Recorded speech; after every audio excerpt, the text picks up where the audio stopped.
Greg, it's so great to talk with you today. I've been doing this podcast for about 2 years now, and it's become one of my most favorite hobbies.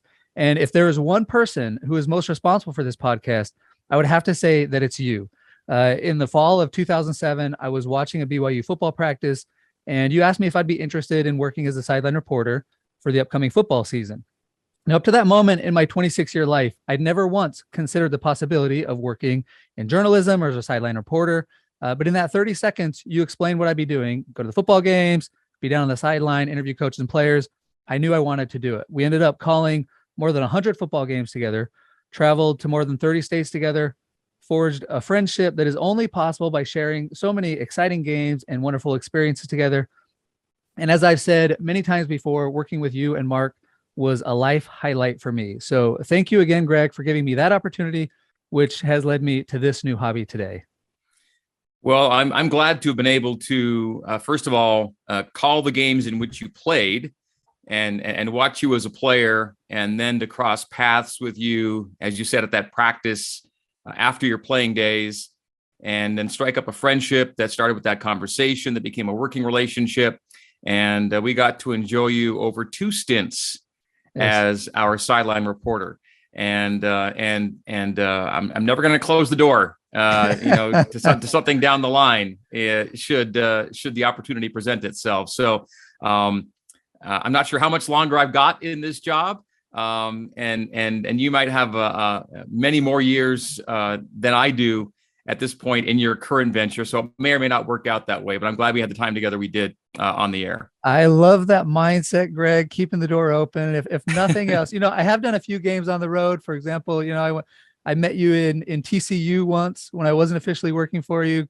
helped call a game that Jimmer was playing in. We did the one in Wisconsin that I wasn't officially working for you, but I happened to be in town. So right now with BYU coming to the Big 12, maybe, Allen Fieldhouse or at Booth Memorial, we can work something out. So you're definitely on the bench right now for sure. Yeah. Oh, I can't wait. Well, Greg, as you think back to your 30 plus year career as the voice of the Cougars, calling football, basketball, soccer, and baseball games, are there 2 to 3 simple, practical, underappreciated lessons you've learned that you'd most like to pass along to your kids and or future generations? The first one, Nate, would be something that is actually, it was a saying. It's a saying that I think was maybe incorrectly attributed to Shakespeare, but I think, having done some research, originates as an old Gaelic proverb that, in translated to Old English, as it turned out, reads, "Whate'er thou art, act well thy part. Whate'er thou art, act well thy part," which simply means whatever you're doing, do it well. And that was a big lesson for me throughout my life, really. But in terms of a professional application, I'll relate it this way.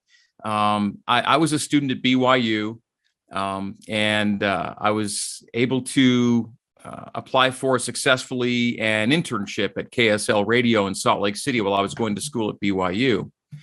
And it was a sports internship because I wanted to be a sportscaster. At BYU, I did a number of different broadcasting jobs, but they were all with the end objective of ending up in the sports world. And I got an internship at KSL with the then sports director for KSL Radio, Chris Tunis, who was kind of a sports talk radio pioneer in the state of Utah, and the perfect person to learn from. And so I had this internship that lasted for a matter of months in the spring of 1989. And as internships do, they conclude with your school term. And so my school term ended, the internship ended. I went home to Canada, spent the summer there, and came back to BYU in the fall. And as I went back to start my senior year at BYU, KSL reached out to me and said that they had an opening in the news department as the weekend radio news anchor reporter, and would I be interested in applying for that job? And I had a decision to make because I wanted to be a sportscaster, and the internship I did with KSL was in sports. And so they watched me work in sports for them. Now they've reached out to me and said, we have an opening, but it's not in sports. It's in news. And so I had a decision to make. Would I hold out for the opportunity that more matched my career objective, or would I get my foot in the door at KSL, which was then and now, a great place to work in the state of Utah, a kind of a legacy broadcast outlet, and kind of where you want to be. And of course, I made the decision to go for that job, and I cut an audition tape and applied and got the job. And so I became the part-time weekend radio news anchor reporter at KSL. I was not in sports. I was in news, and it was a demanding weekend. As I recall, it was a 12-hour shift on Saturdays, and I believe a 4-hour shift or 4 to 6 hour shift on Sundays. And of course, I was going to school Monday to Friday. So I was now, kind of busy 7 days a week with this job, this paying job now on the weekends. And it was in news, and it would be 3 years before a sports opening was available at KSL. And so for those 3 years, I kind of hammered away in the news world. And after about a year of being the weekend radio news anchor reporter part-time, I got a full-time job. In fact, I got a full-time job a few months later. I was still in school at BYU. Now I was working graveyards, overnights. So I went from being the part-time weekend radio news anchor reporter to they offered me a full-time job. But the caveat was it's 10 p.m. to 6 a.m. weeknights. Oh, wow. While I'm still in school. Wow. So my last semester at BYU as a student was done while going to classes in the morning and then working 10 p.m. to 6 a.m. overnights in Salt Lake City. I was taking the bus. I would take the bus to and from campus from Provo to Salt Lake to do this job. So, it's kind of grinding, we were a 1-car family. I just gotten married, but I was taking the bus all the time. I was a big proponent of public transit at that time. And so for 3 years, I kind of grinded away in the news world and learned a lot of great things and hopefully produced some great content to when something opened up in sports, and the BYU sideline gig, as it turned out, was the opening in 1992. I got that, and kind of the rest is history. That was 30 years ago. 1992 is 30 years ago. So after 3 years of working in news, the sideline reporter for the BYU football broadcast, the job you later had, became open, and I got that job. And I had it for 9 years with Paul James. Paul James, my play-by-play predecessor at BYU. And so, those 9 years then turned into what's now, 20 plus years of play-by-play. But it all started because I decided to get my foot in the door at KSL, whatever way I could, and then hopefully, work my way into a position that ultimately I got, and then more positions came along. But, circling back, whate'er thou art, act well thy part. Whatever you're doing, do it well, and hopefully it will turn into something that you want even more.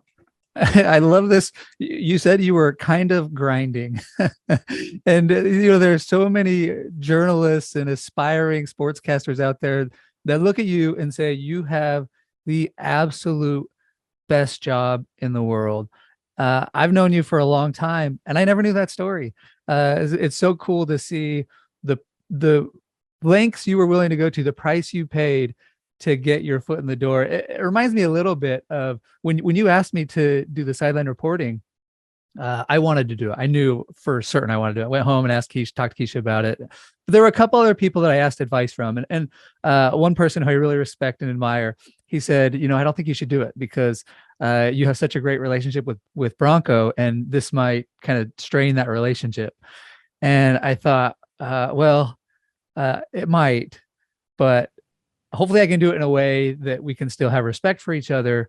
And it's just too good of an opportunity to pass up, to be able to go to the games and be involved. And just in hindsight, it was a little bit of this difficult decision at the time, but in hindsight, it was like, so obviously the right decision to say yes and do it. And, I imagine you at that moment thinking like, oh, do I really leave sports to go to news? In hindsight, it was clearly the right choice. Get in, learn, grind, and then more opportunities will open up as you do a good job. Yeah, and I think there's also a point of being versatile too. And Bronco was fond of saying, the more you can do, the more you can do, right?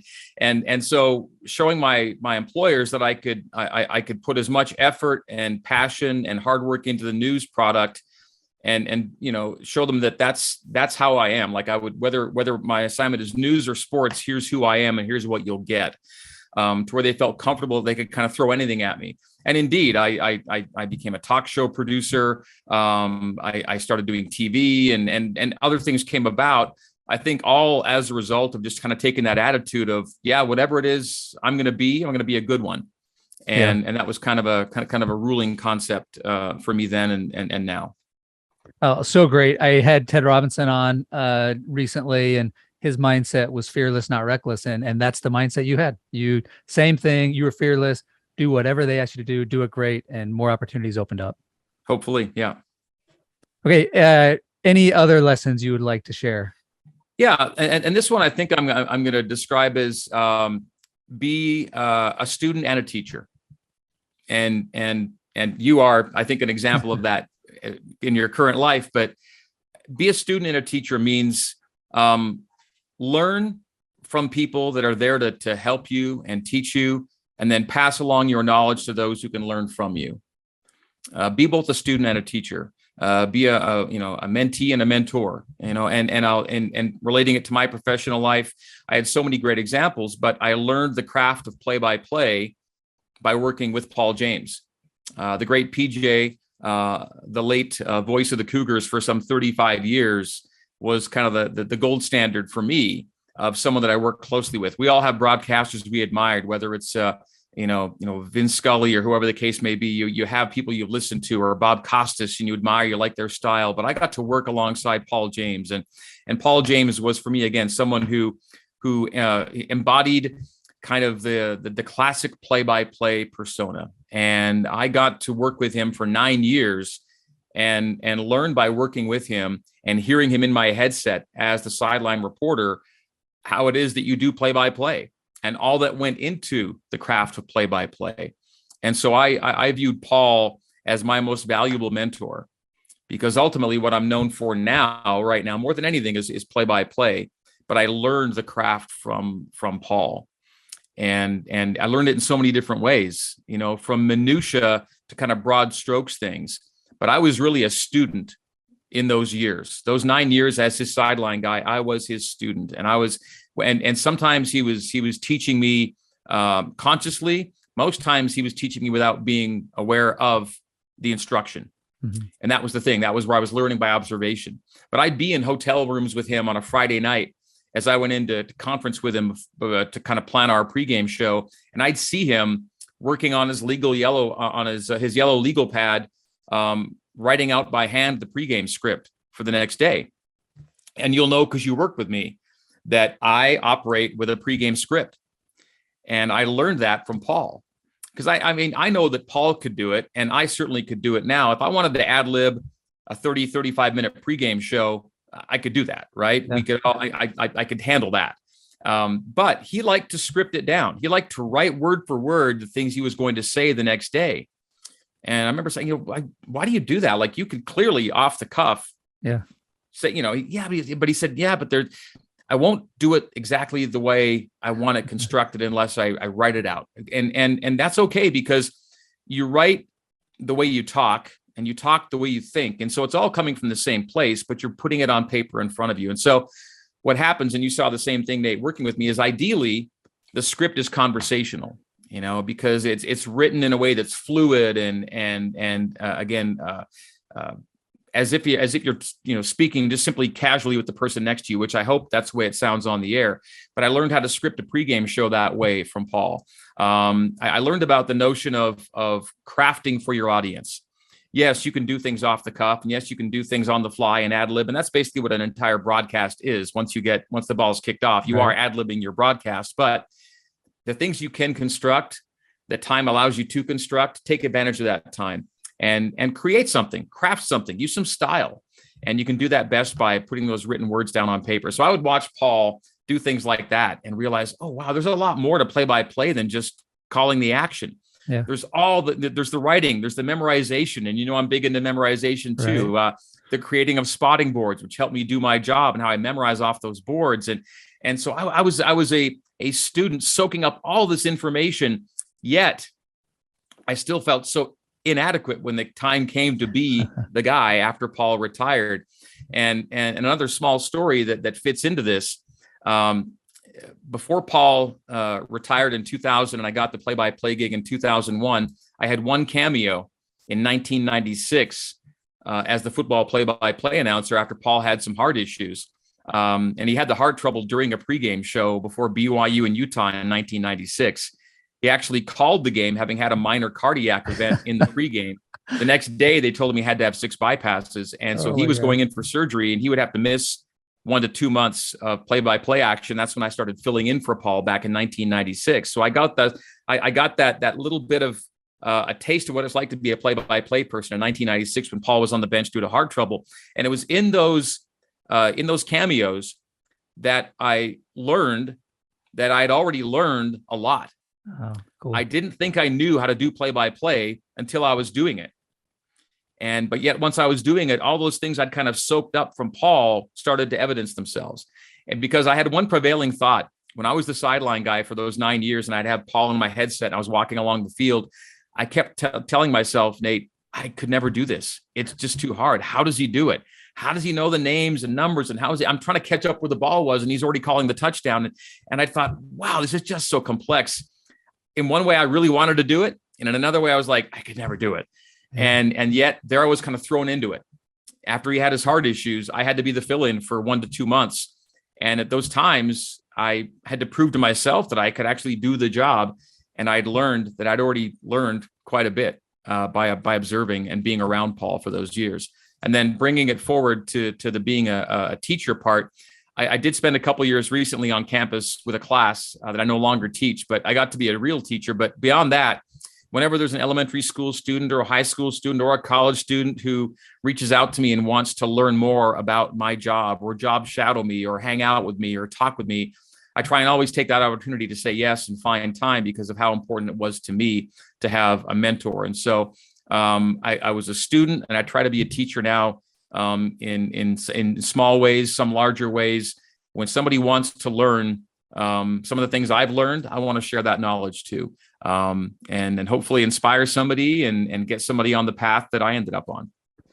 So cool, Greg. So many things I want to say about this. And one of the coolest experiences for me was going behind the scenes as well and seeing how it worked. I had no idea you used a script until that first game I show up and there you are reading this script.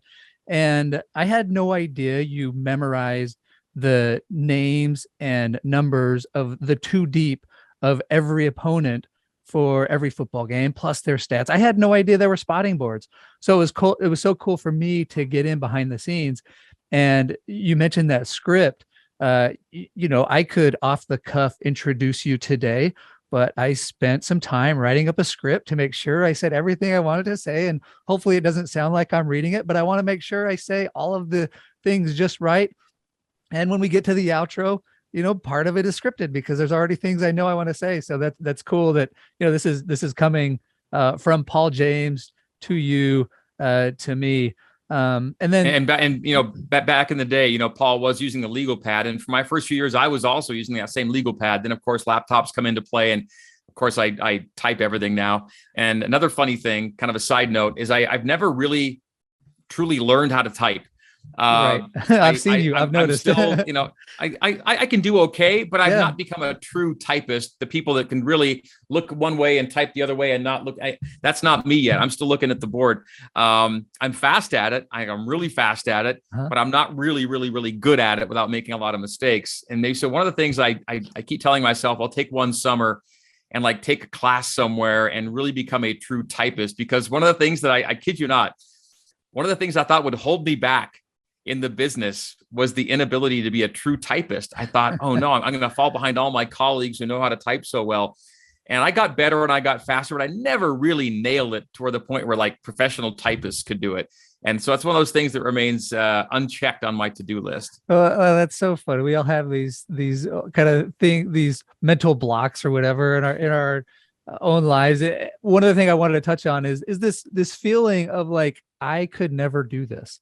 I've had that at multiple points in my life, thinking about, being a professor or as a church missionary, certainly in broadcast. There was a time I don't know if I could do this as well, but you get in and you learn how to do it. And if somebody else, anything somebody can learn is essentially something that somebody can learn. This idea, if somebody else can do it, you can probably do it as well. But I love this framing of you just have to learn how to do it. Well, I don't want to keep you too long. I want to be sensitive to your time, but do you have any other lessons you'd like to share before we wrap up? Yeah, it'll be our shortest one probably, Nate. And this last one is to develop the ability to differentiate between constructive and destructive criticism. And a lot of it comes down to the source, who's trying to help you. And then the other part of it is what kind of help are you being given? And most of the destructive criticism, I will personally say, comes from anonymous sources via social media. You can get a lot of that out there. When you're in the public eye, have a public persona or job that puts you out in the public, as I do, you generate a certain amount of feedback. Some of it positive, some of it negative. And some of the negative is not meant as much to build up as to break down. They're not giving you tips. They're giving you, they're trying to break you down. They're trying to criticize your performance or make you feel a certain way. And yet there are those who are truly trying to help you in your professional world. And they're giving you feedback that you can then think about, incorporate, and use to improve the job you do. And I've received both kinds over the years. And constructive makes you feel one way, and destructive makes you feel another way.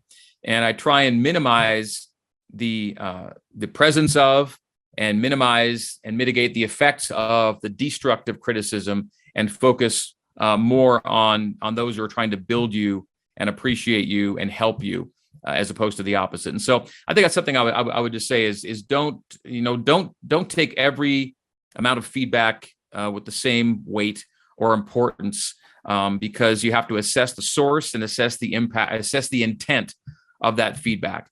And that's really everything. If there's someone out there trying to help me and wanting to help me and looking to build me, I want more of that. But if someone's out there just trying to break down and criticize or do it anonymously, you have to take the proper weight with that as well. I love that framing. It reminds me of this mindset of, somebody might say something like, I don't care what anybody thinks of me.